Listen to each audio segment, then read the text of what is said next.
मित्रों, मैं महाराज कुमार गुप्ता आज के इस म्यूजिक क्लास में मित्रों आपको स्वागत करते हैं। आज की क्लास में बच्चों टेट 2024 और बीपीएससी टीआरई 3.0 का जितने बच्चे तैयारी कर रहे हैं उनके लिए यह क्लास अति महत्वपूर्ण होने वाला है। बच्चों, आज के क्लास में हम लोग जिक्र करेंगे वाद्य, लोक संगीत, ताल तथा कलाकारों का उपनाम, क्योंकि इस टॉपिक से प्रत्येक एग्जाम्स में 3 प्रश्न आपको आएंगे तो आएंगे। अतः इस क्लास को बच्चों अंतिम समय तक आप जरूर ज्वाइन किए हुए रहें। आज के टॉपिक में बच्चों हम लोग कुल 83 प्रश्न लेकर के आए हैं जो सभी एग्जाम्स के लिए महत्वपूर्ण। बच्चों, इस चैनल पर प्रतिदिन सुबह 8 बजे और रात्रि 8 बजे बच्चों म्यूजिक के क्लास चलाया जाता है। क्लास को प्रतिदिन आप जरूर ज्वाइन करें।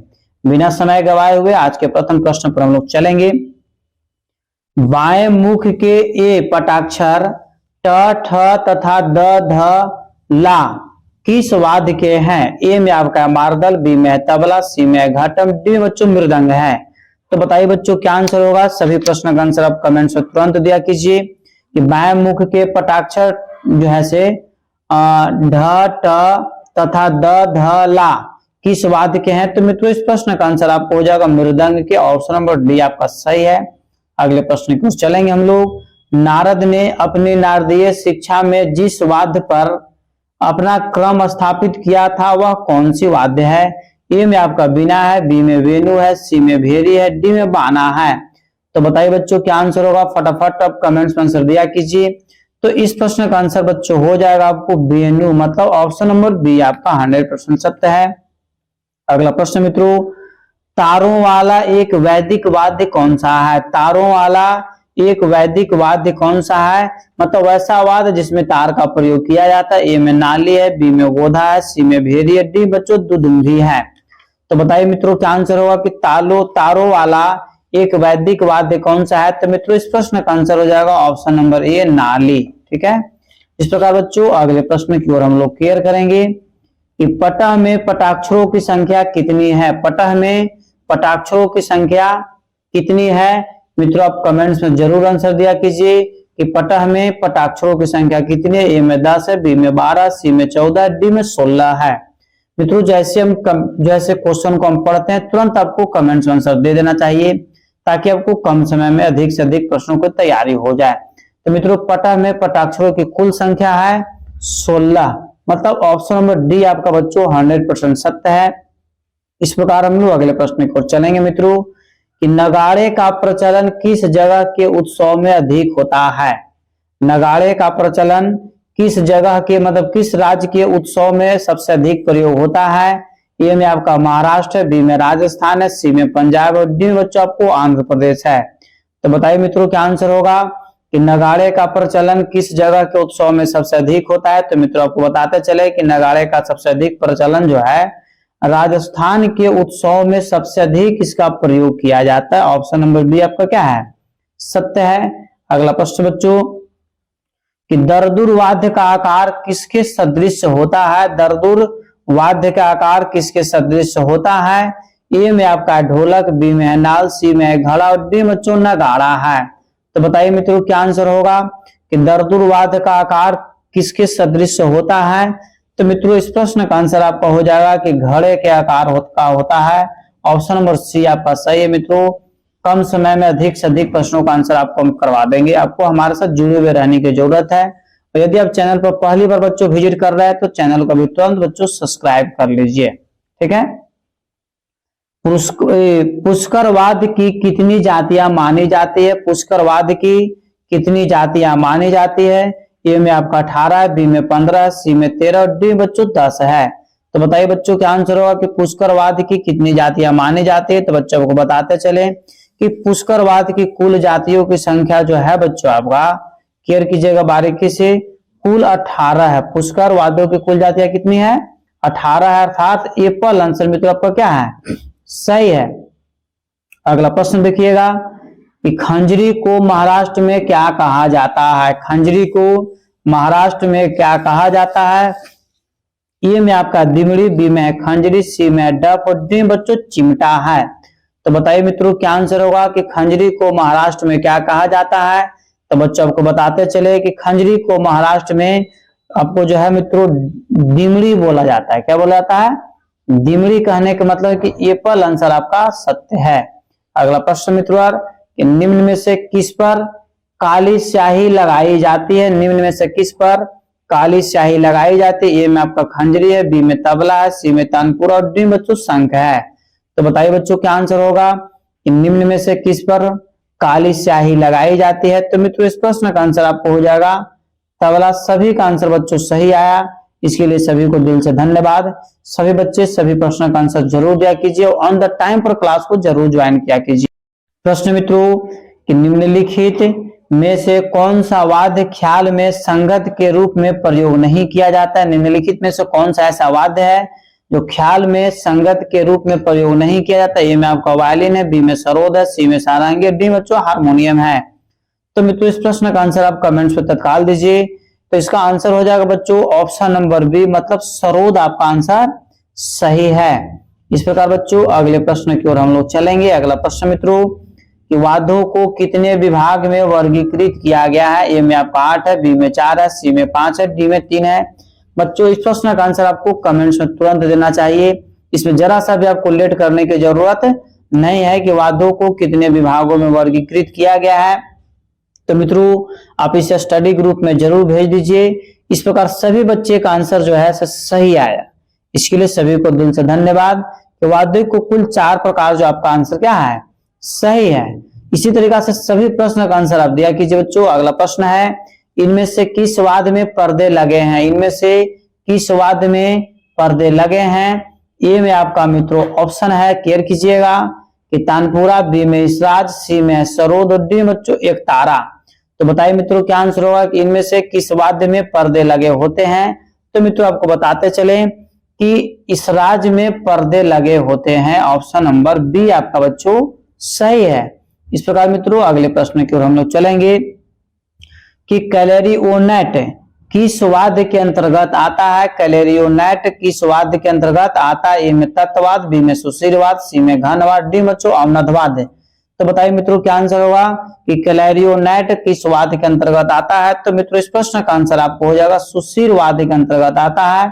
ऑप्शन नंबर बी आपका सत्य है। इस प्रकार बच्चों अगले प्रश्न पर केयर कीजिए कि इसराज वाद्य में कितने पर्दे होते हैं? अभी हम तुरंत बताए थे कि इनमें से किसमें जो है से पर्दे लगे होते हैं। देखिए यहाँ पर है ना क्वेश्चन 13 नंबर में कि इसमें से किसमें कौन से वाद्य में पर्दे लगे होते? इसराज इसका सही आंसर था। अब यहाँ पर प्रश्न आपका है कि इसराज में कितने पर्दे होते हैं?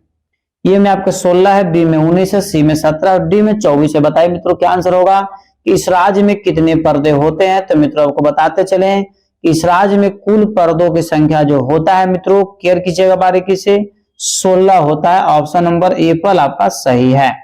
अगला प्रश्न मित्रों केयर कीजिए बच्चों कि स्वर मंडल बजाने की कितनी विधियां पाई जाती है? स्वर मंडल बजाने की कितनी विधियां पाई जाती है? ए में आपका 3 है, बी में आपका 2 है, सी में 4 है, डी में आपका 1 है। बताइए मित्रों क्या आंसर होगा कि स्वर मंडल बजाने की कितनी विधियां पाई जाती हैं?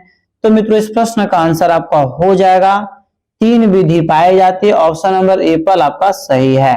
अगला प्रश्न मित्रों केयर कीजिएगा कि गज और मिजराब दोनों से बजाया जाने वाला वाद्य कौन सा है? मतलब कहने का मतलब कि चारों वाद्य में से कौन सा ऐसा वाद्य है जिसको गज से भी और मिजराब से भी दोनों से बजाया जाता है? ए में आपका सरोद है, बी में सुर सिंगार है, डी में स्वर मंडल और डी बच्चों वायलिन है। तो बताओ मित्रों क्या आंसर होगा कि गज और मिजराब दोनों से बजाए जाने वाले वाद्य को हम लोग सुर सिंगार बोलते हैं। ऑप्शन नंबर बी आपका बच्चों सही है। इस प्रकार मित्रों अगले प्रश्न की ओर हम लोग चलेंगे कि सरोद में तरब के कितने तार लगते हैं? सरोद में तरब के कितने तार लगे होते हैं? ए में आपका 10 है, बी में 12 है, सी में 20 है, डी में आपका 22 है। बताइए बच्चों क्या आंसर होगा कि सरोद में तरब के कितने तार लगे होते हैं? तो मित्रों आपको बताते चले कि सरोद में कुल तरबों की संख्या 12 होता है और सितार में कुल तरबों की संख्या 11 होता है। इस प्रकार इस प्रश्न का आंसर क्या हो गया बॉल। अगला प्रश्न मित्रों तत्ववाद के अंतर्गत किस प्रकार के वाद्य आते हैं? तत्ववाद के अंतर्गत किस प्रकार के वाद्य आते हैं? ए में आपका मृदंग है, बी में सितार है, सी में शंख है, डी बच्चों ढोलक है। तो मित्रों इस प्रश्न का आंसर आपको कमेंट्स में देना आंसर अति आवश्यक है क्योंकि यह प्रश्न आपके एग्जाम्स के लिए बहुत ही बेहद महत्वपूर्ण है। तत्ववाद उसको बोलते हैं जिसमें तार लगे होते हैं। तो इसमें एक ही ऐसा बच्चों वाद्य है जिसमें तार लगा हुआ था? सितार, मतलब ऑप्शन नंबर बी क्या है? सही है। अगला प्रश्न बच्चों क्लियर कीजिएगा बारीकी से कि घन वाद्य के अंतर्गत कौन सा वाद्य आते हैं। मित्रों आपको बताए थे स्टार्टिंग में कि आज के क्लास में हम लोग जिक्र करेंगे संगीतज्ञ तथा उनके उपनाम, वाद्य, ताल, ठीक है, तथा उनके संगीतज्ञों का उपनाम, कलाकारों का उपनाम आज हम लोग बच्चों इस क्लास में जिक्र कर रहे हैं। तब तक आप इसका आंसर कमेंट्स में तुरंत दिया कीजिए कि घन वाद्य के अंतर्गत कौन सा आएगा। तो मित्रों सभी बच्चे का आंसर सही है, ठीक है। घन वाद्य के अंतर्गत सभी बच्चे का आंसर क्या है? सही है, मंजीरा। क्या हो जाएगा? मंजीरा जैसे धातु का बना होता है, ठीक है। इस प्रकार बच्चों अगले प्रश्न की ओर चलेंगे हम लोग। पटह कितने प्रकार का होता है? ए में 2 है, बी में 3 है, सी में 4 है, डी में 5 है। बताइए मित्रों क्या आंसर होगा कि पटह कितने प्रकार के होते हैं। बच्चों आप कमेंट्स में तत्काल आंसर दिया कीजिए कि पटह कितने प्रकार के होते हैं। तो मित्रों यह प्रश्न आपके एग्जाम्स के लिए बहुत ही महत्वपूर्ण है कि पटह की संख्या कितनी है। बच्चों तो पटह की संख्या आपको टोटल 2 है, मतलब एप्पल आंसर आपका क्या है? सही है। एकदम जैसे हम क्वेश्चन को पढ़ते हैं भूखाल शेर की तरह आंसर देना क्या कर दीजिए, शुरू कर दीजिए, ठीक है। लेट आपको नहीं करना है। कश्मीर में धान की कटाई के अवसर पर कौन सा गीत गाया जाता है? कश्मीर में धान की कटाई के अवसर पर कौन सा गीत गाया जाता है? ए में आपको ढोला मारो, बी में छकरी है, सी में भरथरी गायन है और सी बच्चों भतरा नट है, ठीक है। तो बताइए बच्चों क्या आंसर होगा कि कश्मीर में धान की कटाई के अवसर पर कौन सा गीत गाया जाता है। तो मित्रों इस प्रश्न का आंसर आपको हो जाएगा छकरी, मतलब ऑप्शन नंबर बी आपका सही है। अगला प्रश्न है पूर्वी पंजाब को लोकगीत कौन सा है? पूर्वी पंजाब का लोकगीत कौन सा? ए में आपका जिंदुआ है, बी में सारी है, सी में गंभीरा है, डी में विदेशिया है। तो बताइए बच्चों क्या आंसर होगा कि पूर्वी पंजाब का लोकगीत कौन सा है। तो मित्रों इस प्रश्न का आंसर आपको हो जाएगा एप्पल, जिंदुआ, मतलब एप्पल आंसर आपका क्या है? सही है।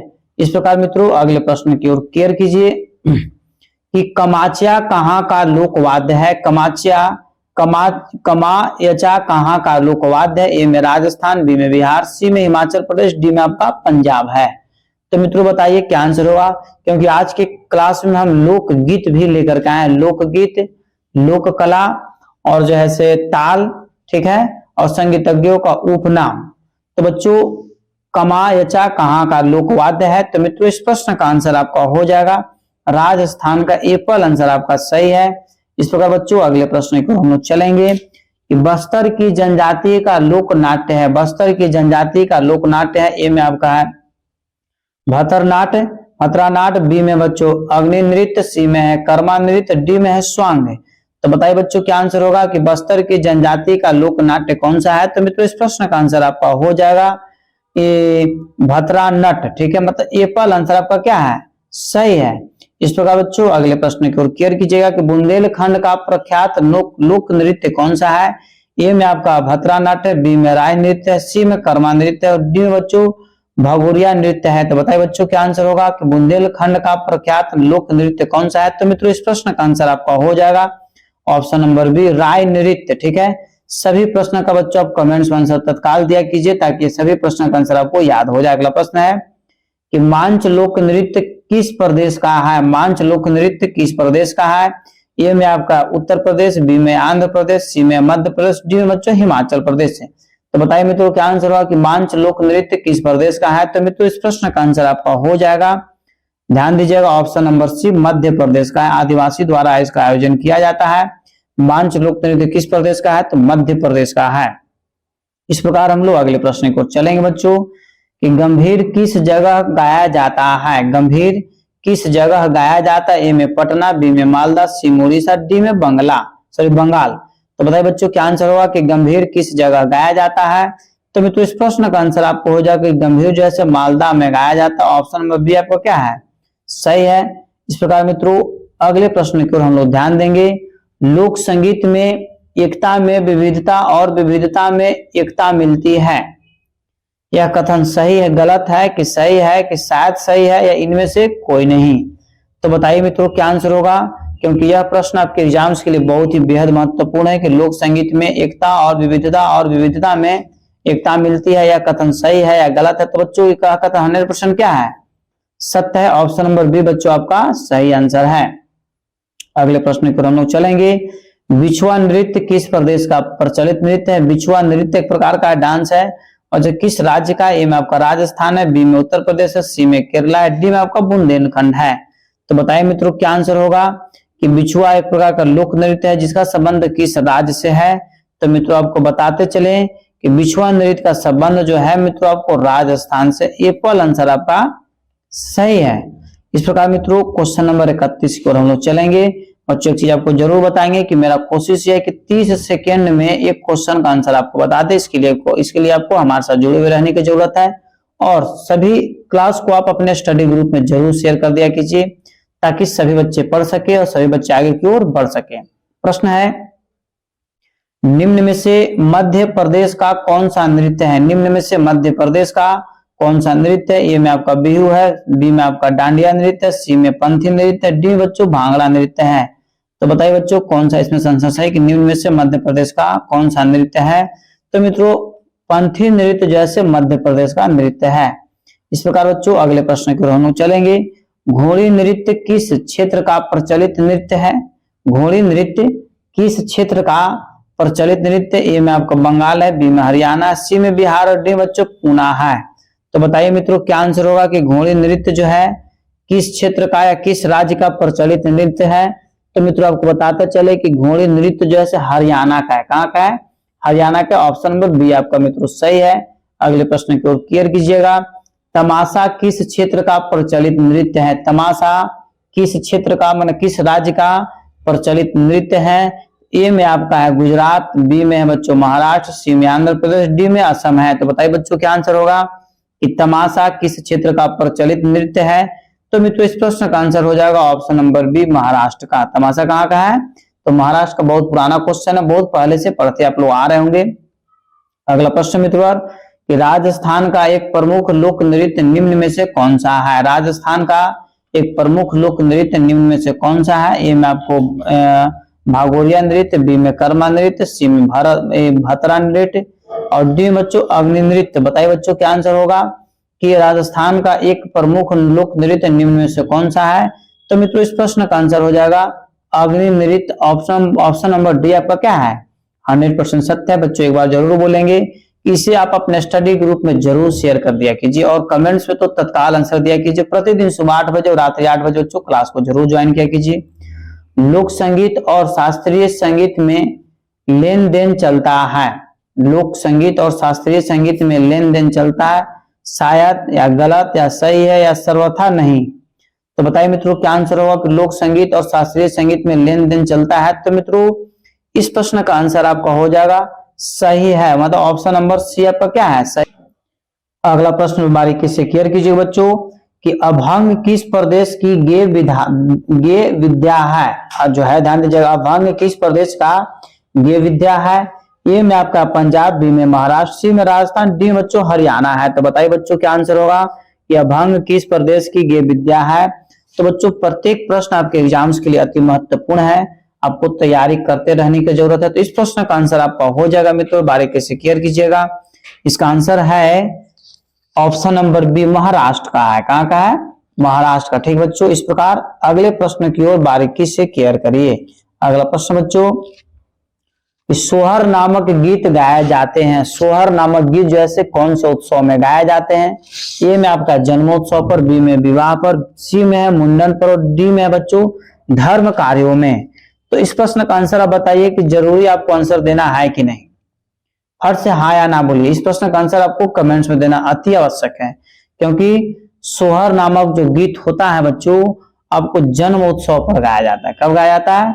जन्मोत्सव पर सोहर गीत गवाता है। जब बच्चे घर में जन्म लेते हैं तो जो छठिहार बनता है या फिर जो भी मैंने सब जगह अलग अलग प्रोसेस होता है उसमें सोहर गीत गाया जाता है। अगला प्रश्न बच्चों, सिने संगीत पर लोक संगीत का प्रभाव दिखाई देता है। शायद या गलत या सही या कहीं कह नहीं सकते हैं। तो बताइए बच्चों क्या आंसर होगा कि सिने संगीत पर लोक संगीत का प्रभाव दिखाई देता है? तो मित्रों इस प्रश्न का आंसर आपको हो जाएगा, बारीकी से क्लियर कीजिएगा कि सही है। मतलब ऑप्शन नंबर सी आपका क्या है? 100% सत्य है। इस प्रकार बच्चों अगले प्रश्न को चलेंगे कि जतसर, जतसर नामक गीत का संबंध किससे है? ए में आपका है चक्की पीसते समय, बी में कुल्हू चलाते समय, सी में हल चलाते समय, डी में जो धान काटते समय।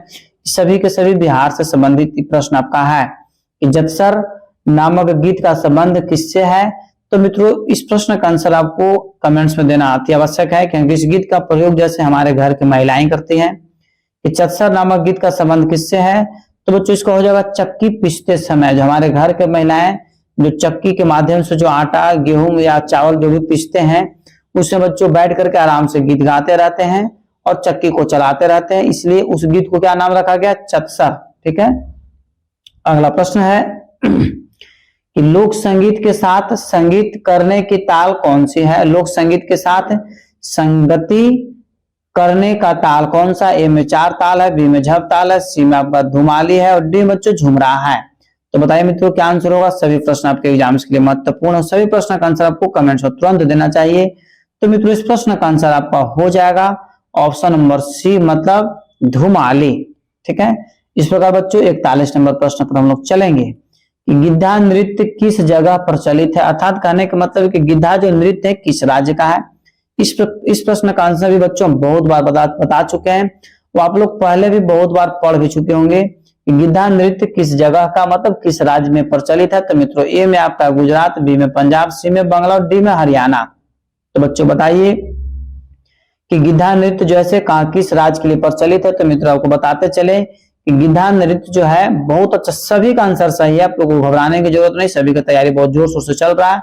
इसका आंसर हो जाएगा ऑप्शन नंबर बी, पंजाब। ठीक है। इस प्रकार मित्रों अगले प्रश्न की ओर चलेंगे।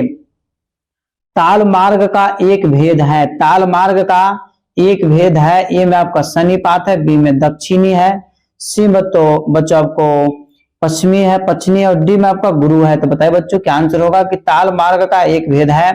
तो मित्रों आपको बताते चले कि ताल मार्ग का एक भेद जो है मित्रों आपका दक्षिणी है। ऑप्शन में बॉल आपका क्या है? सही है। इस प्रकार मित्रों अगले प्रश्न की ओर केयर कीजिए कि जब चार मात्राओं के काल में 6 मात्राएं बजा दी जाए तो उसे कौन सी लयकारी कहते हैं? ए में आपका कुआड़ी लय, बी में आड़ी लय, सी में बिहारी लय, डी में आपका सवाई लय है। लय की कुल संख्या कितनी है? 5 है। पांचों में से 4 ऑप्शन आपको दे दिए हैं। तो बताइए बच्चों क्या आंसर होगा? तो इस प्रश्न का आंसर आपको आड़ी लय हो जाएगा। ऑप्शन नंबर बी आपका क्या है? सही है। अगला प्रश्न मित्रों ताल का प्रारंभिक स्थान है। ताल का प्रारंभिक स्थान है। ए में सम है, बी में विषम है, सी में आपका अतीत है, डी बच्चों अनागत है। तो बताइए मित्रों क्या आंसर होगा कि ताल का प्रारंभिक स्थान है। तो मित्रों आपको बताते चले कि ताल का जो प्रारंभिक स्थान होता है वो सम होता है। ऑप्शन नंबर ए पर आपका सही है। बच्चों क्वेश्चन नंबर 45 पर हम चलेंगे, ध्यान दीजिएगा, बारीकी से केयर कीजिएगा कि 16 मात्रा वाली ताल की त्रिगुण एक आवर्तन में कितनी मात्रा संभव है? बच्चों फास्ट क्लास लेकर चलने का सबसे पहला उद्देश्य यही है कि एग्जाम का समय बहुत कम है, हम लोग को पढ़ना अधिक है और जितना ज्यादा फास्ट पढ़िएगा उतना ज्यादा आपको माइंड टेकअप करेगा। ये में आपका ऑप्शन है 4, बी में है सॉरी ये में ऑप्शन है 8, बी में है 4, सी में है 51/3 और डी में बच्चों 6। तो बताइए क्या आंसर होगा कि 16 मात्रा वाली ताल की त्रिगुण एक आवर्तन में कितनी मात्रा में संभव है? तो मित्रों इस प्रश्न का आंसर आपका हो जाएगा ऑप्शन नंबर सी, मतलब 51/3 अर्थात कहने का मतलब है कि 17। ठीक है। अगला प्रश्न बच्चों, किस ताल में 2 खाली हैं? किस ताल में 2 खाली है? ए में आपका एक ताल, बी में झप ताल, सी में रूपक ताल, डी बच्चों त्रिताल।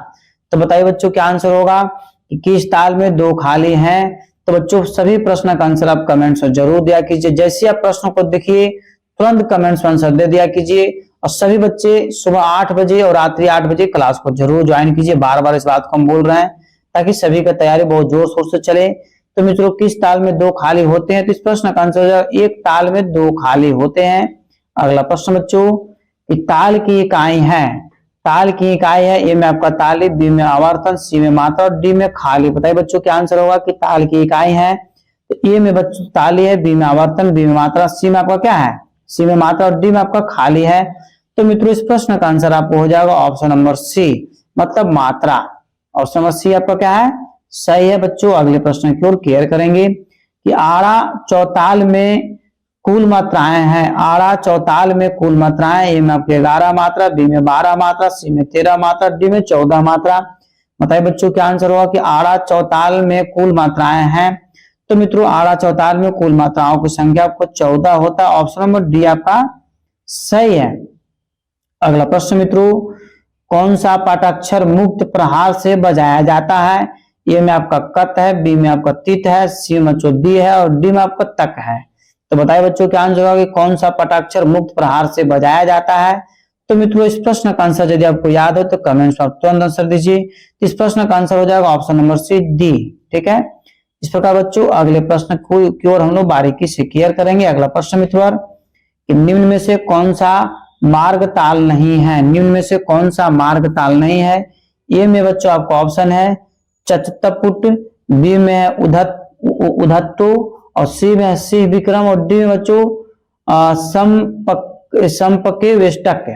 तो मित्रों इस प्रश्न का आंसर यदि आपको याद है तो कमेंट्स में तुरंत आंसर दिया कीजिए। तो इस प्रश्न का आंसर हो जाएगा मित्रों, बारीकी से क्लियर कीजिएगा, सी विक्रम, मतलब ऑप्शन नंबर सी आपका सही है। बच्चों क्वेश्चन नंबर 51 की हम लोग चलेंगे। तिहाई के तीनों पल्ले समान होने चाहिए। तिहाई के तीनों पल्ले समान होने चाहिए, यह गलत है कि संदेहास्पद है कि सही है या कहीं भी कह नहीं सकते हैं? तो बताइए बच्चों क्या आंसर होगा कि तिहाई के तीनों पल्ले समान होना चाहिए। स्टेटमेंट सही कि गलत है या कुछ भी नहीं कहा जा सकता है? तो मित्रों इस प्रश्न का आंसर आपका हो जाएगा ऑप्शन नंबर सी, मतलब सही है। अगला प्रश्न बच्चों क्लियर कीजिएगा बारीकी से कि रुद्र ताल में कितनी मात्राएं होती है? रुद्र ताल में कितनी मात्राएं होती है? ए में आपका 7 है, बी में 9 है, सी में 11 और डी में आपका 13 है। तो बताइए बच्चों क्या आंसर होगा कि रुद्र ताल में कितनी मात्राएं होती है? तो बच्चों को बताते चले कि रुद्र ताल में कुल 11 मात्रा होती है। बच्चों इस प्रश्न का आंसर हो गया ऑप्शन नंबर सी। ठीक है, इस प्रकार हम लोग अगले प्रश्न की ओर चलेंगे। 7/4 की लयकारी को क्या कहते हैं? ए में आपका 1.25 गुना, बी में पौन गुना और सी में 2.25 गुण और डी में बच्चे 2.25 गुण। ठीक है, तो बताइए मित्रों क्या आंसर होगा कि 7/4 की लयकारी को क्या कहते हैं? तो मित्रों इस प्रश्न का आंसर हो जाएगा 2.25 गुना, मतलब ऑप्शन नंबर डी आपका सही है। अगला प्रश्न मित्रों क्लियर कीजिएगा, लग्गी लड़ी किस ताल में बजाते हैं? लग्गी लड़ी किस ताल में बजाते हैं? ए में आपका झप ताल, बी में मत ताल, सी में धमार और डी बच्चों का हरवा ताल। तो बताइए मित्रों क्या आंसर होगा कि लग्गी लड़ी किस ताल में बजाते हैं? तो मित्रों इस प्रश्न का आंसर आपका हो जाएगा ऑप्शन नंबर डी, का हरवा ताल में लग्गी लड़ी को बजाया जाता है। इस प्रकार मित्रों अगले प्रश्न की ओर हम लोग चलेंगे। धमार ताल की जाति है, धमार ताल की जाति है। ए में बच्चों आपका चतुरत्र, बी में त्रित्र और सी में मिश्र और डी बच्चों खंड है। बच्चों एक चीज आपको जरूर बताएंगे कि पेड फॉर पीडीएफ एक कोर्स चल रहा है बच्चों मेरे पास, जो बहुत कम पैसा में आप क्या कर सकते हैं कि आप हमसे कोर्स खरीद सकते हैं। इससे है कि आपका रिजल्ट निश्चित हो जाएगा, क्योंकि जो हम कोर्स तैयार किए हैं उसमें जो है से बहुत ही महत्वपूर्ण प्रश्न को बताया गया है। ठीक है, तो बच्चों इस प्रश्न का आंसर आपका हो जाएगा, क्लियर कीजिएगा बारीकी से। तो बच्चों इस प्रश्न का आंसर आपका है मिश्र, मतलब ऑप्शन नंबर सी क्या है, सही है। कुछ बच्चे कल जो है कमेंट्स कर रहे थे कि सर जो है बीपीएससी टीआरई 3 का, ठीक है, टीआरई 3.0 का जो 16 तारीख का जो एग्जाम होना था उसका एग्जाम का डेट जो है कैंसिल कर दिया गया। उसके एग्जाम का डेट पुनः बहुत जल्द जो है अपडेट किया जाएगा, आप लोग को घबराने की जरूरत नहीं है। ठीक है, अगला एग्जाम जो है बहुत जल्द ही लिया जाएगा, इसलिए आप लोग को तैयारी करते रहने की जरूरत है बच्चों। अगला प्रश्न है, ध्यान दीजिएगा, बारीकी से क्लियर कीजिएगा कि झुमरा ताल में किस मात्रा पर खाली है? झुमरा ताल में किस मात्रा पर खाली है? ए में आपका 8 है, बी में 5 है, सी में 7 है, डी बच्चों 9 है। तो बताइए बच्चों क्या आंसर होगा कि झुमरा ताल में किस मात्रा पर खाली होती है? तो मित्रों इस प्रश्न का आंसर आपका हो जाएगा, क्लियर कीजिएगा, ए पल, मतलब 8वीं मात्रा पर। ठीक है, इस प्रकार बच्चों अगले प्रश्न पर क्लियर कीजिए कि रूपक ताल में तालियों की संख्या कितनी है? रूपक ताल में तालियों की संख्या कितनी है? तो बच्चों इस प्रश्न का ऑप्शन है, ए में 1 है, बी में 2 है, सी में बच्चों 4 है, डी में आपका 5 है। तो मित्रों इस प्रश्न का यदि आपको आंसर याद है तो कमेंट्स में आप तुरंत आंसर दिया कीजिए। तो इसका आंसर हो जाएगा मित्रों ऑप्शन नंबर बी, मतलब 2 आंसर। ठीक है, रूपक ताल में तालियों की संख्या कितनी होती है? तो 2 होती है। मित्रों इस प्रकार अगले प्रश्न की ओर क्लियर कीजिए जत ताल में कितनी मात्राएं हैं? जत ताल में कितनी मात्राएं? ए में आपका 16 है, बी में 17 है, सी में 18 और डी में आपका 19 है। तो बताइए बच्चों क्या आंसर इसका सही है? जत ताल में कितनी मात्राएं हैं? मित्रों जैसे हम प्रश्नों को पढ़ते हैं आप आंसर तुरंत कमेंट्स में दिया कीजिए ताकि कम समय में आपको अधिक से अधिक तैयारी हो जाए। कि जत ताल में कितनी मात्राएं हैं? तो मित्रों आपको बताते चले कि जत ताल में कुल 16 मात्रा होती है। ऑप्शन नंबर एप्पल आपका सही है। अगला प्रश्न मित्रों कि जब 4 मात्राओं के काल में 7 मात्राएं बजा दी जाए तो उसे कौन सी लयकारी कहते हैं? ए में आपका है बिहार लयकारी, बी में है कुआर लयकारी, सी में आड़ी लयकारी, डी बच्चों देवढ़ी लयकारी। तो मित्रों आप कमेंट्स में तुरंत आंसर दिया कीजिए कि जब 4 मात्राओं के काल में 7 मात्राएं बजा दी जाती है उसे कौन सी लयकारी कहते हैं? तो मित्रों इस प्रश्न का आंसर आपका हो जाएगा एप्पल बिहारी लयकारी। ठीक है, इस प्रकार मित्रों हम लोग अगले प्रश्न की ओर चलेंगे। कायदा पखावज पर नहीं बजाया जाता है। कायदा पखावज पर नहीं बजाया जाता। ए में आपका सही है, बी में गलत है, सी में संदेहास्पद और डी बच्चों उपयुक्त में से कोई नहीं। तो बताइए बच्चों क्या आंसर होगा कि कायदा पखावज पर नहीं बजाया जाता है। तो मित्रों इस प्रश्न का आंसर यदि आपको याद है तो आप कमेंट्स में तुरंत आंसर दिया कीजिए। तो इसका आंसर हो जाएगा मित्रों ऑप्शन नंबर ए सही है, कायदा जो है पखावज पर नहीं बजाया जाता है। इस प्रकार मित्रों अगले प्रश्न की ओर हम लोग चलेंगे कि सुल्फाक ताल के बोल किस प्रकार के हैं? सुल्फाक ताल के बोल किस प्रकार के हैं? ए में आपको खुले और जोरदार, बी में बंद बोल, सी में मुलायम और डी बच्चों कठोर है। तो बताइए मित्रों क्या आंसर होगा कि सुल्फाक ताल के बोल किस प्रकार के हैं? तो मित्रों इस प्रश्न का आंसर यदि आपको याद है तो कमेंट्स में तत्काल आंसर दिया कीजिए। तो सुल्फाक ताल के बोल जो है मित्रों खुले और जोरदार है। एप्पल आंसर आपका सही है। मित्रों अगले प्रश्न की ओर हम लोग चलेंगे कि कव्वाली ताल में किस मात्रा पर खाली है? कव्वाली ताल में किस मात्रा पर खाली? ए में आपका 9 है, बी में 5 है, सी में 3 है, डी में 7 है। तो बताइए मित्रों क्या आंसर होगा कि कव्वाली ताल में किस मात्रा पर खाली है? तो मित्रों आपको बताते चले किस प्रश्न का आंसर आपका हो जाएगा 9वीं मात्रा पर खाली होती है। एप्पल आंसर आपका सही है। अगला प्रश्न मित्रों कि दादरा ताल की जाती है। दादरा ताल की जाती है। ए में 73, बी में चतुस्र है, सी में खंड, डी बच्चों मिश्र है। तो बताइए बच्चों क्या आंसर होगा कि दादरा ताल की जाती है। तो मित्रों इस प्रश्न का आंसर यदि आपको याद है तो कमेंट्स में तुरंत आंसर दिया कीजिए।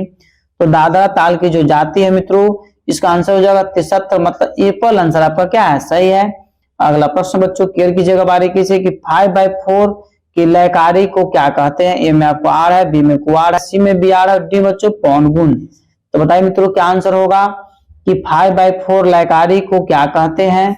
तो बच्चों सभी प्रश्न का आंसर आप कमेंट्स में जरूर दिया कीजिए और इसे अपने स्टडी ग्रुप में जरूर शेयर कर दिया कीजिए। तो मित्रों 5/4 की लयकारी को जब हम लोग कहते हैं बच्चों उसको बोला जाता है, बारीकी से क्लियर कीजिएगा, कुआड़ बोला जाता है। ऑप्शन नंबर बॉल आपका सही है, बी। ठीक है, अगला प्रश्न मित्रों कि आड़ा चरताल में तालियों की संख्या है। आड़ा चरताल में तालियों की संख्या ए में आपका 2 है, बी में 3 है, सी में 4 है, डी में आपका 5 है।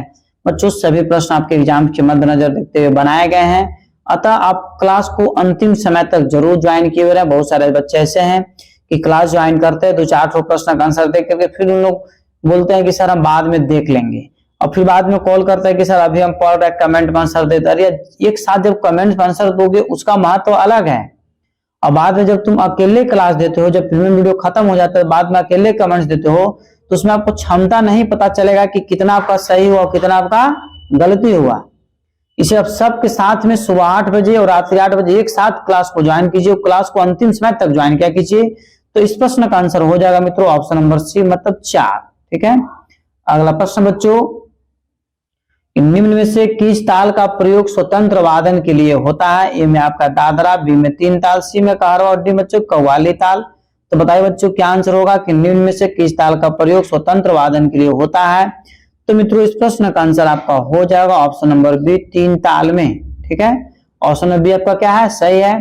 अगला प्रश्न मित्रों कि तीव्रा ताल की प्रकृति किस प्रकार की है? तीव्रा ताल की प्रकृति किस प्रकार की है? ए में गंभीर, बी में चंचल, सी में करुण और डी बच्चों श्रृंगार। तो बताइए मित्रों क्या आंसर होगा कि तीव्रा ताल की प्रकृति किस प्रकार की है? तो मित्रों यह प्रश्न आपके एग्जाम्स के लिए अति महत्वपूर्ण है। इस प्रश्न का आंसर आप कमेंट्स में तुरंत दिया कीजिए। तो तो मित्रों तीव्र ताल की जो प्राकृतिक होती है, प्राकृतिक गंभीर होता है। ऑप्शन नंबर एप्पल आपका क्या है, सही है।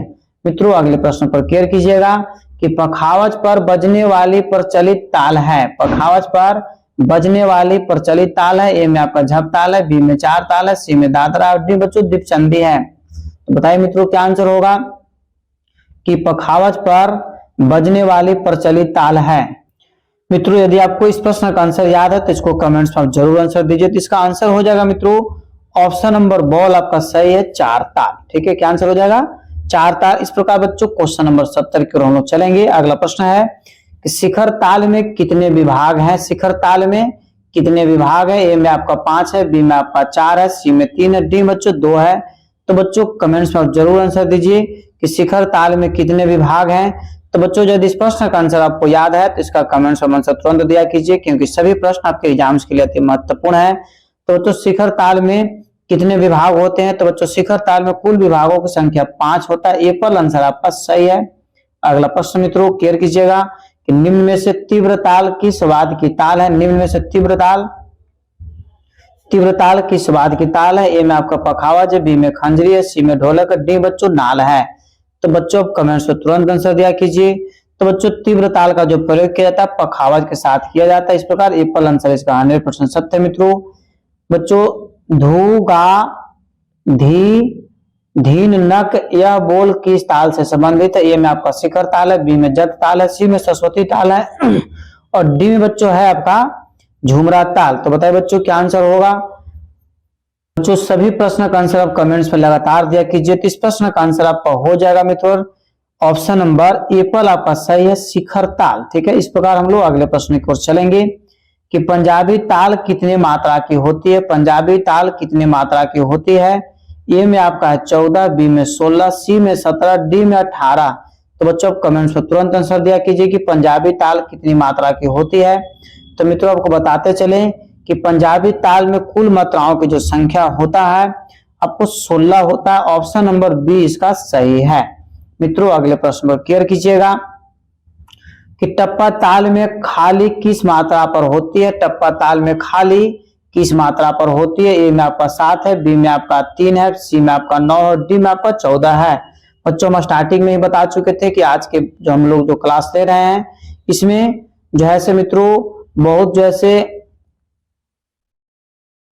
तो मित्रों इस प्रश्न का आंसर आप कमेंट्स में तत्काल आंसर दीजिए कि टप्पा ताल में खाली किस मात्रा पर होती है। तो बच्चों सभी प्रश्न का आंसर आपको कमेंट्स में आंसर देना जरूरी है। तो मित्रों इस प्रश्न का आंसर आपका हो जाएगा, क्लियर कीजिएगा ऑप्शन नंबर सी 9। टप्पा ताल में खाली किस मात्रा पर होती है, तो 9वीं मात्रा पर होती है। बच्चों इस प्रकार अगले प्रश्न पर क्लियर कीजिए। 4 मात्राओं में 3 मात्राएं प्रदर्शित करने पर लयकारी होगी। ए में आपका 1.25 गुना, बी में आपका 1.5 गुना, सी में बच्चों आपको 1.25 गुना और डी में है 1.25 गुना। तो बताइए बच्चों क्या आंसर होगा कि 4 मात्राओं में 3 मात्राएं प्रदर्शित करने पर लयकारी होगी। तो मित्रों इस प्रश्न का आंसर आपको हो जाएगा ऑप्शन नंबर डी आपका सही है, 1.25 गुना। ठीक है, इस प्रकार मित्रों अगले प्रश्न पर क्लियर कीजिए कि निम्न में से किस ताल में पखावज पर स्वतंत्र वादन किया जाता है। ए में आपका रूपक ताल है, बी में आपका कव्वाली ताल है, सी में आपका 4 ताल है, डी बच्चों धुमाली ताल है। तो बताइए मित्रों क्या आंसर होगा कि निम्न में से किस ताल पर पखावज पर स्वतंत्र वादन किया जाता है। तो मित्रों इस प्रश्न का आंसर आपको हो जाएगा 4 ताल में। अब हम तुरंत प्रश्न इसके पहले क्वेश्चन बताए थे मित्रों कि पखावज पर जो है किस ताल का प्रयोग किया जाता है, तो 4 ताल का वही प्रश्न यहाँ पर बच्चों पलट दिया है। ठीक है, इस प्रकार अगले प्रश्न पर केयर कीजिए कि धुमाली ताल किस जाति की ताल है। धुमाली ताल किस जाति की ताल है। ए में बच्चों आपका चतुरस्र है, बी में आपका मिश्र है, सी में त्रिस्त्र है, डी में बच्चों संकीर्ण है। तो बताइए बच्चों क्या आंसर होगा। सभी प्रश्न का आंसर आप क्वेश्चन देखते के साथ भूखाल शेर की तरह दौड़ाए कि 2-4-10 दिन का भूखा हुआ तुरंत आंसर देना शुरू कर दीजिए। तो बच्चों धुमाली ताल किस जाति का ताल है। तो इस प्रश्न का आंसर मित्रों आप हो जाएगा एप्पल। ठीक है, चतुरस्र ताल। इस प्रकार बच्चों क्वेश्चन नंबर 78 की ओर हम लोग चलेंगे। पखावज पर स्वतंत्र वादन के लिए उपयुक्त ताल कौन सी है। पखावज पर स्वतंत्र वादन के लिए उपयुक्त ताल कौन सी है। ए में दादरा, बी में है दीपचंदी, सी में रूपक और डी बच्चों धमार है। तो बताइए मित्रों क्या आंसर होगा कि पखावज पर स्वतंत्र वादन के लिए उपयुक्त ताल कौन सी है। तो मित्रों इस प्रश्न का आंसर हो जाएगा option number D. Option number D कहने का मतलब है कि धमार आंसर क्या है, सही है। मित्रों अगले प्रश्न पर केयर कीजिएगा बारीकी से, ठीक है। ध्यान दीजिए कि स्तुति परने विशेष रूप से किस घराने में बजाई जाती है? ए में आपका दिल्ली घराना, बी में बनारस घराना, सी में पंजाब घराना, डी में अजरादा घराना। तो बच्चों कमेंट्स में तुरंत आंसर दिया कीजिए कि स्तुति परने, ठीक है, विशेष रूप से किस घराने में बजाई जाती है। तो मित्रों इस प्रश्न का आंसर यदि आपको याद है तो कमेंट्स में तुरंत आंसर दिया कीजिए। तो इसका आंसर हो जाएगा आपको मित्रों, बारीकी से केयर कीजिएगा। इसका आंसर है आपका option number B. Option number B कहने का मतलब है कि बनारस घराना। कौन सा घराना? बनारस घराना, ठीक है बच्चों। अगला प्रश्न पर केयर कीजिएगा कि निम्न में से किस ताल में 4, 8 और 18 खाली है? निम्न में से किस ताल में 4, 8 और 18 पर खाली है? ए में मत ताल पर, बी में विष्णु ताल पर, सी में लक्ष्मी ताल पर, डी में जत ताल पर। तो बताइए बच्चों क्या आंसर होगा कि निम्न में से किस ताल में 4, 8 और 18 पर खाली होती है? तो मित्रों इस प्रश्न का आंसर आपका हो जाएगा ऑप्शन नंबर बी, विष्णु ताल पर। कोई किस ताल पर? विष्णु ताल पर। अगला प्रश्न मित्रों जो कि आज का अंतिम प्रश्न है, निम्न में से पखावज की अप्रचलित ताल कौन सी है? ए में आपका 3 ताल, बी में है 4 ताल, सी में बच्चों गंजप्पा ताल और डी में है कहरवा ताल। बताइए मित्रों क्या आंसर होगा कि निम्न में से पखावज की अप्रचलित ताल कौन सी है? तो मित्रों इस प्रश्न का आंसर आपको हो जाएगा ऑप्शन नंबर सी, गंजप्पा ताल, ठीक है। इस प्रकार बच्चों आज का क्लास यहीं पर समाप्त किया गया। बच्चों जो बीपीएससी टीआरई 3.0 का बच्चों जो एग्जाम होना था 16 तारीख वाला वो कैंसिल हो गया। 15 तारीख का एग्जाम निश्चित तरीका से जो था वही होगा और 16 वाला कैंसिल हो गया है। परंतु 16 का जो बच्चों एग्जाम होना है उसका डेट बहुत जल्द जो है से इशू किया जाएगा। आपको घबराने की जरूरत नहीं है बच्चों। आप पीडीएफ और ई बुक जरूर खरीद लीजिए बच्चों। यदि आप इस चैनल पर पहली बार विजिट कर रहे हैं तो चैनल को बच्चों तुरंत सब्सक्राइब कर लीजिए, लाइक जरूर क्या कीजिए बच्चों। यदि इस जीवन में सफलता पाना चाहते हैं तो इस वीडियो को, इस क्लास को अपने स्टडी ग्रुप में जरूर शेयर कीजिए और सभी प्रश्न का आंसर आप कमेंट्स में देते रहिए। अब इतने सारे बच्चे एक साथ मिलकर क्लास को ज्वाइन करते हैं, इसके लिए सभी को दिल से धन्यवाद। स्वस्थ रहिए, मस्त रहिए। एक बार प्रेम से बोलिए भारत माता की जय।